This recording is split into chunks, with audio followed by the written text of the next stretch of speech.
చీమల బారు పుట్టింది పెరిగింది. ఆ విధంగా మానవుడు మరణిస్తున్నాడు. మూలాధారంలో తోక భాగము, తృశకము, గుదస్థానము, మల విసర్జన స్థానము, 3.5 అంగుళాలపైన త్రికోణంలో ఉండేది మూలాధార చక్రము.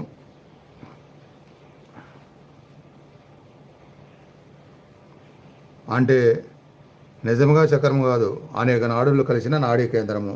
విశాలంగా చూస్తే శరీరంలో ఒక త్రికోణాకారంగా కనిపిస్తుంది. ఈ మూలాధార చక్రంలో నీ ప్రాణశక్తి, నీ జీవశక్తి, చైతన్య శక్తి, నీ యొక్క మానవత్వానికి సంబంధించిన మ్యాగ్నెటిక్ ఫోర్సు అక్కడ నిద్రిస్తుంది. లోపల జీవుడు నిద్రిస్తున్నాడు. చర్మ శిశువులు మేలుకున్నాయి. ఏమి లాభం?